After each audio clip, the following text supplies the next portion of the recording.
الحمد لله نحمده ونستعين ونستهديه ونستغفره ونعوذ بالله من شرور أنفسنا وسيئات أعمالنا. من يهده الله فلا مضل له ومن يضلل فلا هادي له. أشهد أن لا إله إلا الله وحده لا شريك له وأشهد أن محمدا عبده ورسوله لا نبي بعده. اللهم صل وسلم وبارك وترحم على هذا النبي الكريم وآله وصحبه وسلم تسليما كثيرا. سبحانك لا علم لنا إلا ما علمتنا إنك أنت العليم الحكيم وتب علينا إنك أنت التواب الرحيم. يا أيها الذين آمنوا اتقوا الله حق تقاته ولا تموتن إلا وأنتم مسلمون. Jamaah sekalian, kita insyaallah malam ini malam yang terakhir bulan Sya'ban dalam kajian sirah sahabat Rasulullah sallallahu alaihi wasallam. Karena insyaallah Selasa yang akan datang kita sudah sujud ruku tilawah yang banyak untuk kemudian mengisi hari-hari Ramadan kita insyaallah. Mudah-mudahan Allah panjangkan umur kita, Allah sehatkan badan kita semua insyaallah, sehingga kita bisa berjumpa dengan Ramadan dan seluruh amalia Ramadan, wajibnya, sunnahnya, zikir dan tilawahnya semuanya insyaallah diterima oleh Allah Subhanahu wa taala dan bisa kita laksanakan dengan sempurna. Jemaah sekalian rahimakumullah, malam ini saya akan menuntaskan tentang sahabat Nabi khalifah yang ketiga ini, yaitu Utsman ibn Affan radhiyallahu an. Kita sudah bersama-sama membahas siapa Utsman, bagaimana nasabnya Utsman, bagaimana awal masuk Islamnya Utsman, kemudian pernikahannya dengan dua putri Rasulullah sallallahu alaihi wasallam, Ruqayyah dan Ummi Kalsum. Kemudian kita juga bicara kaji bersama tentang sifat-sifat yang sangat melekat kepada Utsman. Salah satunya adalah sifat pemalunya, sangat malu. Kemudian kita juga sudah membahas bagaimana Rasulullah sallallahu alaihi wasallam sampai mengadakan perjanjian yang sangat kuat yang kita kenal dengan Bai'atul Ridwan. Di saat ada berita ketika Nabi ingin melaksanakan umrah dan tidak ingin perang, sebelumnya ada lobi-lobi kepada kufar Quraisy, dan yang diutus pada waktu itu adalah Utsman, dan tersebar kabar bahwa Utsman radhiyallahu anhu dibunuh oleh orang kufar Quraisy. Kemudian Nabi sallallahu alaihi wasallam meminta kepada para sahabat untuk berbaiat, ya, siap mati demi menebus kematian siapa? Utsman ibn Affan radhiyallahu anhu. Kita juga sudah membahas tentang kekhususan beliau yang secara khusus dipercaya oleh Rasulullah untuk menulis wahyu Al-Quranul Karim, dan di masa Utsman pula lah nanti kita akan bahas betapa Al-Quran itu tuntas penulisannya, di mana di masa Abu Bakar, di masa Umar belum selesai, dan di masa Utsman selesai semuanya. Ikhwatul iman rahimakumullah, kita juga berbicara tentang bagaimana pengorbanan Utsman, ya, infaknya Utsman, perhatiannya Utsman di saat-saat terjadi Jaisul Usrah, ya, tentara peperangan yang sangat menyulitkan yang kita kenal dengan istilah Ghazwatul Tabuk. Laqad taballahu 'alan nabi wal muhajirin wal ansar alladziina tabauhu fi sa'atil usrah. Allah sangat rela, ya, sangat memperhatikan betul kepada Rasulullah sallallahu alaihi wasallam dan orang-orang Muhajirin dan Ansar yang mengikuti Rasulullah sallallahu alaihi wasallam di tahun-tahun atau pada masa yang sangat dahsyat pacekliknya seperti itu. Akomodasi sangat minim, kendaraan jarang. Ya, tiba-tiba saya sampaikan kembali pada saat ini, Nabi sengaja menawarkan ya kepada para sahabat untuk berlomba-lomba dalam merespon perang Tabuk ini. Umar separuh kekayaannya, Abu Bakar seluruh hartanya. Tiba-tiba di antara yang paling banyak itu, ini bukti betapa Abu Bakar, Pak, jemaah sekalian, kalah kekayaan yang dimiliki, kekayaannya dibandingkan dengan kekayaan siapa? Utsman bin Affan. Kita lihat dalam sejarah itu, dalam penulisan kitab ini dikatakan bahwa Utsman telah menyiapkan ulul jais jahazahum, sepertiga dari pasukan yang ada itu, akomodasinya, pakaiannya, peralatan perangnya, kendaraannya, itu disiapkan oleh siapa? Oleh Utsman radhiyallahu anhu. Sebenarnya sih kalau bicara ini, masyarakat muslimin, tidak hanya itu. Bahkan pernah keuangan negara itu mandek, negara mandek.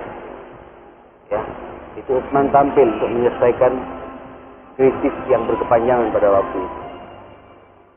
Luar biasa ini. Ya.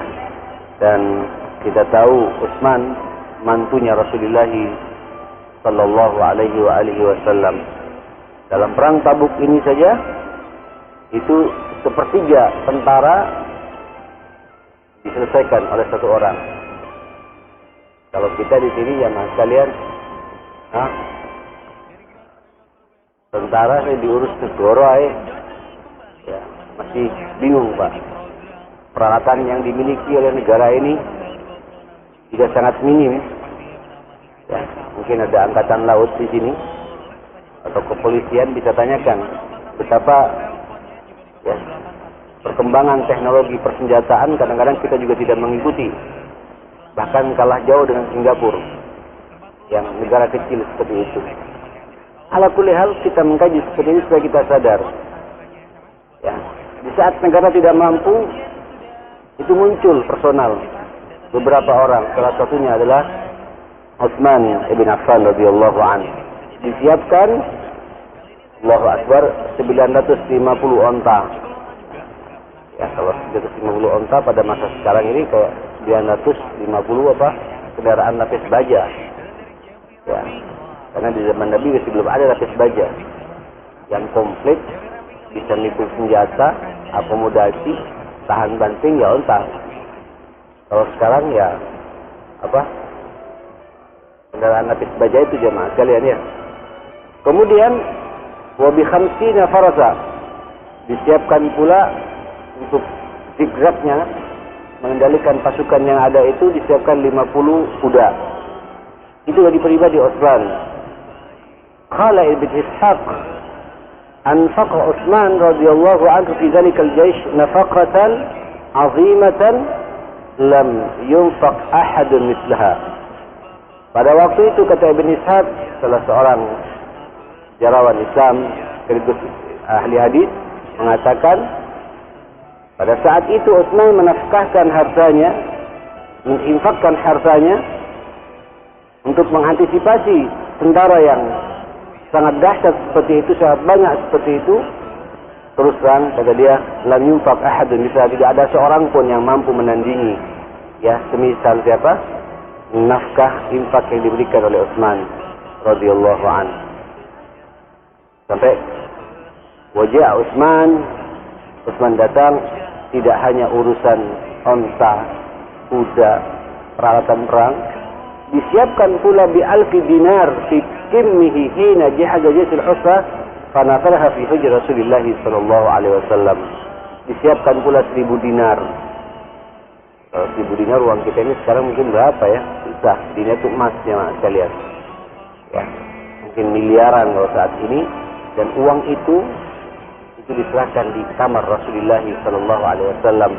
Faqabbalaha fi hajjihi wa huwa yaqul ma darra Utsman ma amila ba'da al-yawm. Melihat uang begitu banyak, koperan Pak kalau bahasa kita ya. Koperan uang untuk persiapan di tengah jalan, Kata Nabi, terus terang saja Utsman sejak saat ini tidak akan disesatkan hidupnya ya setelah hari ini. Sampai dia dipanggil oleh Allah Subhanahu wa taala. Wa qala sallallahu alaihi wasallam, "Man jahaza jayshul usrah falahul jannah." Allahu akbar. Barang siapa menyiapkan akomodasi tentara yang sedang kesulitan seperti itu, dijamin surga. Ini surganya Utsman bin Affan radhiyallahu anhu ya sallallahu. Luar biasa. Tidak hanya itu, dulu di Madinah ikhwatal iman itu ada sumur yang sangat ini Pak, sumbernya itu menjadi sumber kehidupan masyarakat Madinah. Namanya Bi'ru Ma'unah atau Bi'ru Rumah, Bi'ru Rumah. Ya. Ini milik Yahudi. Yahudi terkadang dengan kebengisannya dijual. Ya. Jadi sumur itu di monopoli dan airnya dijual. Tapi bukan kayak PDAM, Mbak. PDAM masih toleransi ya. Murah, Pak. Air kita itu murah sebenarnya. Ya walaupun sebenarnya air ini dalam Islam tidak boleh diperjualbelikan, Pak. Air udara tidak boleh dijualbelikan. Air udara ini adalah milik semua kita. Ya, cuma ongkosnya saja ya. Ongkosnya diukur dengan kubik yang keluar. Ya begitu air. Nah, ikhwatal iman rahimakumullah, ishtara bi'ra rumah min al-yahud bi 20,000 dirham. Wah, luar biasa ini. Utsman membeli sumur itu dengan niat untuk kemudian menjadi sumber penghidupan masyarakat Madinah akan air yang dimiliki oleh Yahudi itu dibeli oleh beliau. Dibeli berapa? 20,000 dirham. Wasabalaha fi sabilillah atau wasabluha fi sabilillah. Kemudian dialirkan Pak fi sabilil muslimin, untuk jalan Allah diberikan kepada kaum muslimin. Siapa saja kaum muslimin yang mau minum dari situ. Karena Rasulullah sallallahu alaihi wasallam qala, Rasulullah bersabda, "Man hafara bi'ru rumah falahul jannah." Allahu akbar. Barang siapa berhasil menggali bi'ru rumah yang dimiliki oleh Yahudi itu, surga bagi orang itu. Jadi sudah jaminannya dari Nabi sudah cukup banyak ya. Jaminan ketika dia sudah menafkahkan hartanya dalam perang apa tadi? Tabuk. Ya. Jayshul Usrah, tentara sedang kesulitan, di backup akomodasinya oleh Utsman, jaminannya surga kata Nabi. Dan yang kedua, sumur yang menjadi penghidupan masyarakat Madinah dibeli oleh Utsman, jaminannya juga surga kata Rasulullah sallallahu alaihi wasallam. Nah, ikhwatal iman, kita lihat lagi apa yang diperbuat oleh Utsman radhiyallahu anhu. Salah satunya adalah tausi'atul Masjid An-Nabawi, perluasan Masjid Nabawi. Jadi yang pertama kali katanya memperluas Masjid Nabawi itu adalah siapa? Utsman. Setelah Abu Bakar tidak sama sekali. Umar, kita baca saja. Laqad kana Utsman kana Masjid Nabawi fi ahdi Rasulullah sallallahu alaihi wasallam mabniyan bil labani wa saqfihil jadid. Dulu itu Masjid Nabawi Pak tidak kayak keramik seperti ini. Tapi Masjid Nabawi itu terbuat dari tumpukan batu saja. Ya, tumpukan batu. Atapnya terbuat dari pelepah apa? Kurma. Ya. Wa amduhu khasyabun nahl. Kemudian tiangnya itu apa? Pohon apa? Pohon kurma. Falam yusbihi Abu Bakar syai'an. Abu Bakar tidak pernah menambah. Di masa Abu Bakar 2 tahun tidak ada perubahan terhadap Masjid Nabawi itu. Wa zada fi Umar wa banahu ala bina'ihi ala ahdi Rasulillah. Kemudian Umar menambah sedikit tapi tetap bangunannya utuh. Ya. Kemudian summa ghayyarahu Utsman. Sayyidina Utsman ini yang kemudian merubahnya jemaah sekalian. Fazada fihi ziyadatan kabiratan, diperluas oleh Utsman bin Affan. Wa bana jidarahu bil hijarat al manqusha bil fiddah. Masyaallah. Temboknya pada waktu itu katanya mas sekalian, karena memang di masa Utsman banyak sekali futuhat rabbaniyah, futuhat duniawiyah juga ya, perkembangan Islam menyebar kemana-mana sehingga banyak pajak-pajak dari berbagai macam negara yang baru masuk Islam itu ke Madinah itu itu emas perak luar biasa. Antum bisa bayangkan katanya masjid Nabi pada waktu itu terukir dari apa? Dari perak ya mas. Kalau sekarang kan emas ya. Sekarang bukan emas tuh Pak yang lihat itu. Di Raudhah itu merah-merah itu emas ya mas kalian. Ya. Kalau di Masjid Utsman masih perak. Ya. Allahu Akbar. Wa ja'ala 'umdatuhu min al-hijara manqusa wa saqfu bis-sijah. Begitu pula kemudian tiangnya terbuat bukan dari pelepah kurma lagi tapi sudah cor-coran kayak gini ya mas kalian. Wallahu a'lam cor di masa Utsman bagaimana saya kurang tahu juga tapi sudah terbuat dari tembok yang yang sudah apa namanya Pak ya tiangnya ya seperti itu. Itu pun juga masing-masing dia sudah mulai terukir pada ukiran-ukiran yang dengan kaligrafi yang Islami seperti itu. Wa ja'ala abwabahu ala makat ayyam Umar sittati abwab. Tetap pintunya pada waktu itu hanya ada 6 pintu. Ya sebagaimana yang terjadi di zaman di zaman Umar, yaitu perluasan yang kemudian ditambah sedikit oleh Umar bin Khattab radhiyallahu anhu. Baik. Itu perluasan Masjid Nabawi dilakukan oleh siapa? Oleh Utsman. Kemudian khilafahnya, masa kekhilafahannya. Utsman ikhwatul iman jamaah sekalian termasuk 6 orang yang telah rasyahahum ditawarkan ya dipilih oleh Umar bin Khattab radhiyallahu anhu li khilafatihi untuk menggantikan kekhilafahan dia ya karena di saat jadi Umar ini ma'asyar muslimin di saat sedang dipukul dari belakang sempat hidup jamaah sekalian beberapa saat dan dia langsung memberikan wasiat ya kalau nanti pengganti saya pilih di antara 6 orang ini, pilih di antara berapa 6 orang ini. Luar biasa Umar ya tanggung jawabnya ya. Kenapa ya 6 orang ini terus siapa namanya? Pertama Ali bin Abi Thalib, Utsman ibn Affan, Talha ibn Ubaidillah, Zubair bin Awam, Sa'ad bin Abi Waqqas dan Abdurrahman bin Auf. Semuanya aghniya'us sahabah. Ya, yang dipilih memang orang-orang apa? Orang-orang fulus, Pak. Orang-orang kaya. Makanya pemimpin itu, Pak, salah satunya itu memang dianjurkan kaya tapi cerdas. Ya. Kalau orang kemudian tidak punya jadi pemimpin, kadang-kadang kaget, Pak. Ya. Di depan mata ada berbagai macam fasilitas, lupa idealismenya memimpin itu. Ini terjadi pada bangsa ini ya. Tadinya itu papa, biasa-biasa saja, begitu diberi jabatan, ada kekagetan. Namanya shock culture, ya. Shock kultur, ya. Ada kekagetan budaya, ya. Kekagetan fasilitas, ya. Yang biasanya naik motor, sekarang naik mobil, ya Pak ya. Yang biasanya mobilnya mobil biasa, sekarang apa? Camry umumnya gitu mas sekalian. Kaget. Ketika kaget lupa yang dibawa. Dulu sahabat coba lihat rata-rata yang dipilih oleh pemimpin-pemimpin umat ini memang orang-orang yang memang sudah dianjurkan begitu. Seakan ini jadi sunnah ma'asyar muslimin. Dia punya kemampuan secara finansial. Andai kata nanti negara butuh bantuan, dia sudah siap. Karena kekayaannya dia punya. Ya, kalau orang miskin tidak punya apa hanya korupsi Pak. Halo, mohon maaf saya bicara begini agak kencang sedikit ya. Agak ketus saya bicara seperti ini.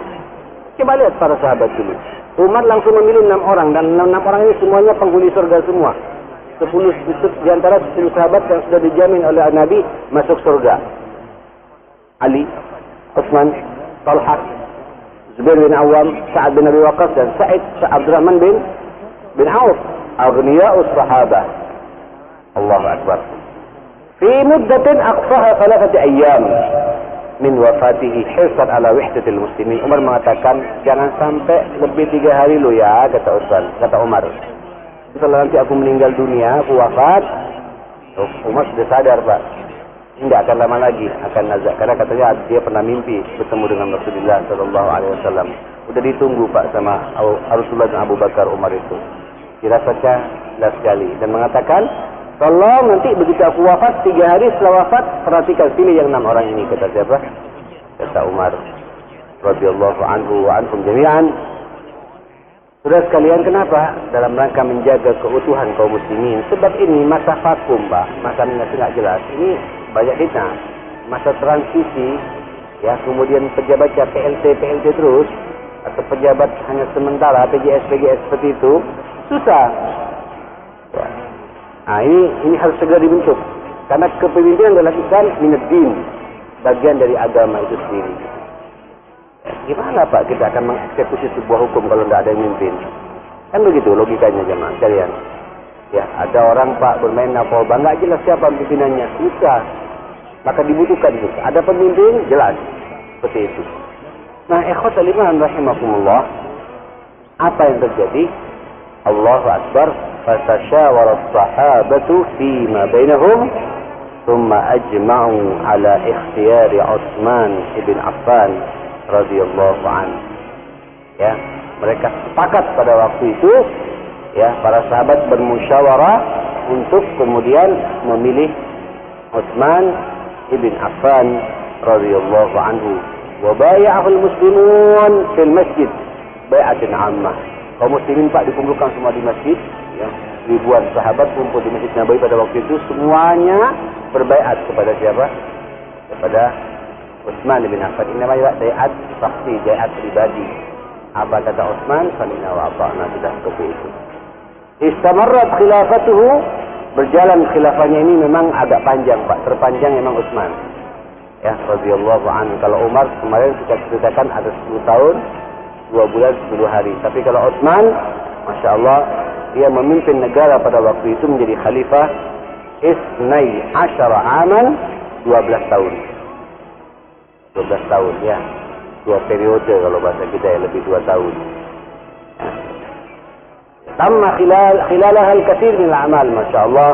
Di masa dia memimpin umat menjadi khalifah, luar biasa banyak apa yang dilakukan. Salah satunya adalah naskhul Quran wa tawzi'uhu, ya, mencetak Al-Quran, ya, merapikan Al-Quran dan membagikannya ke berbagai macam negara. Sudah berbentuk apa? Berbentuk buku tulisan. Ini kemudian kita kenal dengan apa? Al-Quran ala rasmul Utsmani. Ya, sering dengar Pak, ya, Quran atas tulisan siapa? Yang disepakati pada masa Utsman bin Affan radhiyallahu anhu. Itu dikirim Pak, wa tawzi'u ilal amsar, ke berbagai macam negara-negara yang ada. Tausi' Masjidil Haram, sebagaimana dikatakan tadi, juga perlebaran Masjid Nabawi dan Masjidil Haram. Itu juga di masa siapa? Di masa Utsman ibn Affan. Waqad inbasatat al-amwal fi zamani hatta bi'at jariyatun biwazniha. Allahu Akbar. Wa faratun bimi'ati alaf. Memang pada waktu itu dunia ini Pak luar biasa, berkembang, kekayaan unlimited. Di masa Utsman juga jemaah sekalian. Orang kaya-kaya semua. Jadi kalau mau beli budak, katanya budak wanita, itu harganya seberat badan yang dia punya. Jadi kalau berat badannya 60 kilo, itu ditimbang Pak dengan uang dirham atau dengan 60 kilo juga. Begitu berharganya, mahalnya pada waktu itu jemaah sekalian, ya. Wa faras binyati alaf, itu kuda harganya 100.000, ya. Wa nakhla bi alfi dirham, pohon korma harganya 1000 dirham. Luar biasa jemaah sekalian, ya. Wa hajja bin nasi 10 hijaj mutawaliyah. Memang di masanya itu Utsman hampir tiap tahun naik haji. Hampir berapa? Tiap tahun itu. Jadi kalau ada orang naik haji tiap tahun, ada sunnahnya juga. Sunnahnya siapa? Utsman. Dan wajar Utsman. Kenapa? Memang orangnya apa? Kaya raya jemaah sekalian. Daripada kemudian nganggur, ya. Ini ada kesempatan, cuma hajinya Pak enggak lama-lama, enggak kayak kita gitu, ya. Karena memang di zaman Nabi, zaman sahabat masih belum terlalu padat sebagaimana kita sekarang, ya. Sebenarnya lamanya kita ini karena kita nunggu pesawat Pak. Ya, kalau pesawatnya banyak sebenarnya ya cepat kita ini. Haji kan sebenarnya antum kerjakan dari tanggal 8, 9, 10, 11, 12. Ya, 13-nya sudah selesai jemaah sekalian. Ya, kalau ngambil nafas tadi 12 sepulang kita. Ya. Setelah itu selesai 5 hari sebenarnya jemaah sekalian gitu. Adapun ke Madinah itu sunnah saja, sampai tidak ke Madinah juga nggak jadi masalah. Ya, haji mak saya yang sudah ada di daerah haram, kemudian tidak turahim sama Masjid Nabawi dan memberikan salam kepada Rasulullah sebuah sesuatu yang sangat disayangkan memang. Nah, ikhwatul iman, itulah yang terjadi kepada Utsman di masa kekhalifahannya luar biasa. Saudara, adapun futuhat rabbaniyahnya, ya, futuhat rabbaniyahnya luar biasa. Fatahallahu fi ayyami khilafati Utsman bin Affan al-Iskandariyah, Mesir, itu ditaklukkan. Cuma Sabur, di mana Sabur saya kurang tahu ini. Sabur mungkin ke arah Mesir itu Pak ya. Terus Summa Afrika, Afrika secara keseluruhan hampir semuanya itu ditaklukkan oleh siapa? Oleh Utsman. Summa Kubrus, Siprus Pak. Kubrus itu Siprus. Ya, Siprus juga begitu. Summa Persia. Ya. Summa Turbustan. Mana Turbustan saya kurang tahu ya. Sejistan, Firman dan Urdun secara keseluruhan itu semuanya ditaklukkan oleh Utsman bin Affan. Ya. Waqad ansha awal usul Islami li himayat al-sawati al-islamiyah min hajamat al-Britaniyin. Pada waktu itu di masa Utsman pula Pak yang kemudian dijadikan sebuah negara di bawah kekuasaan umat Islam. Ya. Islam di masa kejayaannya luar biasa jemaah sekalian. Afrika secara keseluruhan, Syam sampai Turki, Siprus segala macam itu semuanya Pak dikuasai oleh umat Islam. Itu di masa Utsman sudah nampak. Bahkan Persia di Iran sampai ke sana ke arah mana? Ke arah apa namanya? Soviet dan lain sebagainya itu semua ditaklukkan oleh Utsman bin Affan, sehingga wajar kalau kemudian berbagai macam kekayaan tiap tahun itu muncul Pak. Ya, dari hasil panen segala macam itu luar biasa dan bisa dibayangkan beli pembantu, beli budak saja, beli budak saja itu harganya seberat apa? Berat badan yang dia punya. Pohon korma harganya 1.000 dirham. Luar biasa jemaah sekalian. Ini menunjukkan betapa luar biasa kekayaan mungkin di masa Utsman bin Affan radhiyallahu anhu. Nah, cuma resikonya jemaah sekalian, ini hampir sudah menjadi sunnatullah ya.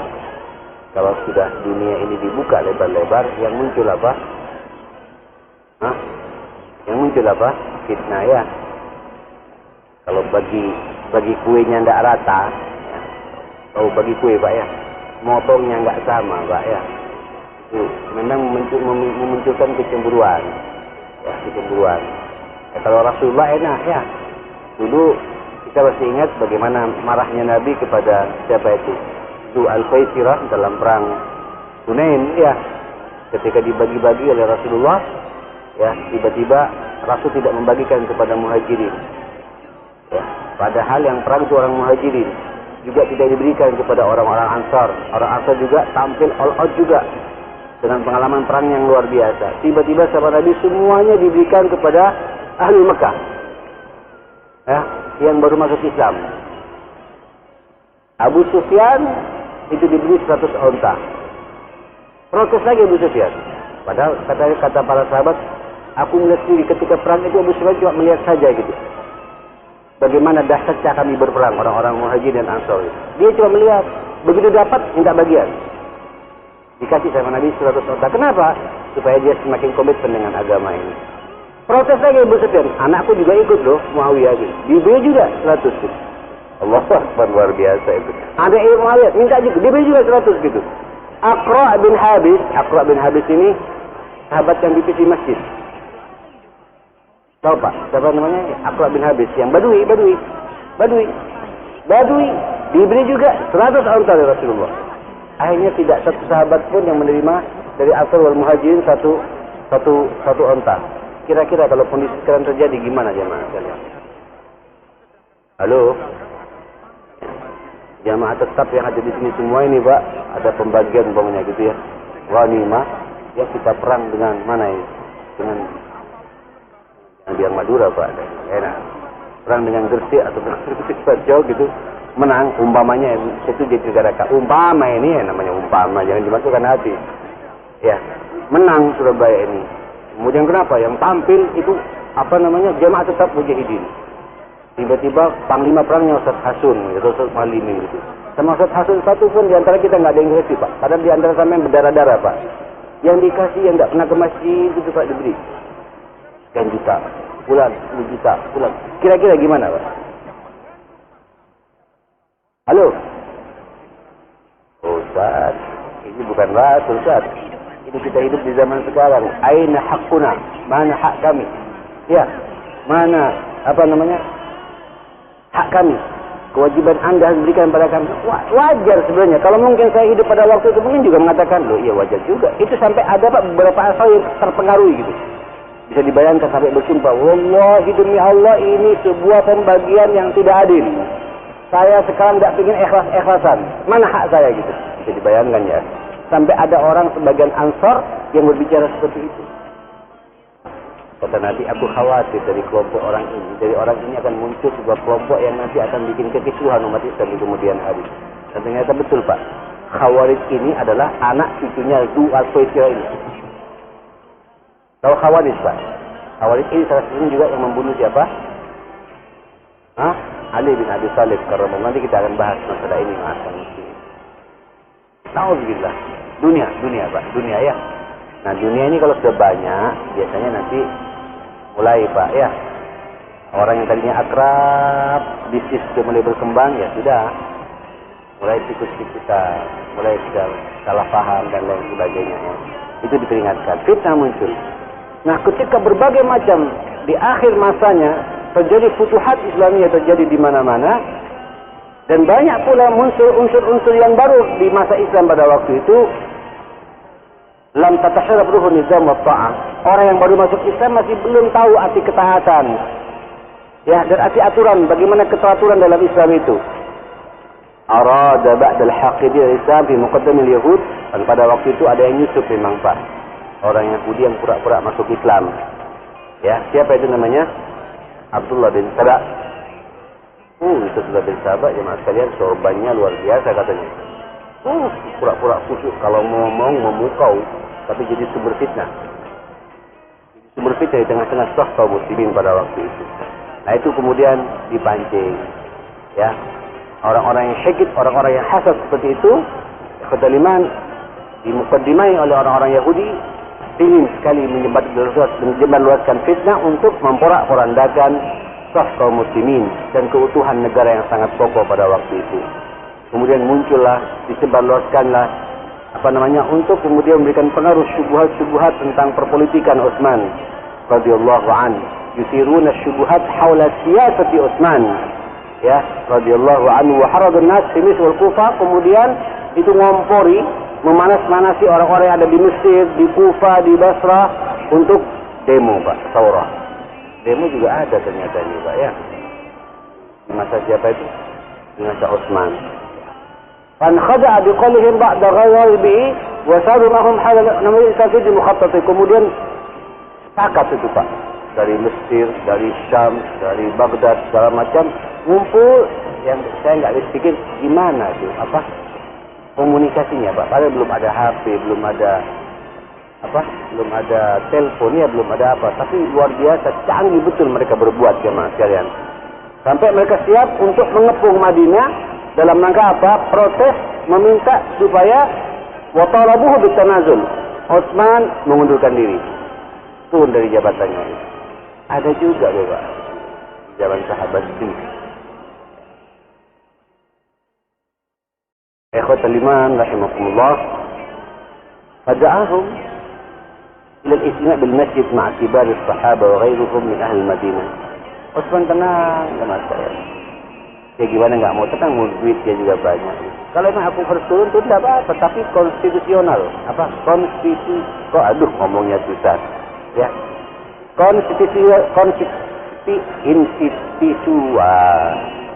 Apa bahasanya Pak? Ya pokoknya ngikutin aturan hukum yang ada lah. Mainan hukum yang ada di negeri di pada waktu itu. Apa yang terjadi jemaah sekalian? Utsman memanggil untuk berkumpul di Masjid Nabawi sahabat-sahabat senior semua dikumpulkan. Bahkan semua orang-orang lain kumpulkan. Wa fannada muhtarayatihim wa ajaba an asdatihim wa afa anhum. Semua unek-unek mereka dijawab oleh Utsman. Ya. Fitnah-fitnah yang ada dijawab oleh Utsman. Dihadapi Pak, enggak ngumpet-ngumpet, menterinya suruh jawab enggak ada. Utsman tampil dia ngomong, jaga dialog dengan umatnya pada waktu itu. Saudara, kemudian dimaafkan mereka semua. Ketika dimaafkan, raja'u ila biladihim, mereka pulang ke negerinya masing-masing. Lakinnahum admaru syarran wa tawa'adu al-hudith min al-Madinah tafsiri mu'amalati min al-rizal zayyanaha lahum Abdullah bin Sabah al-Yahud al-asl walladhi tadahara bil Islam. Kemudian tapi Pak, hati mereka masih apa? Masih bergelora gitu ya. Dan mereka masih punya niat untuk balik lagi yang kedua kalinya kemana? Ke Madinah untuk menghukum Utsman. Itu dikompoi langsung oleh Abdullah bin Sabah, ya, yang seakan-akan dia menunjukkan adalah orang Islam yang sangat taat pada waktu itu.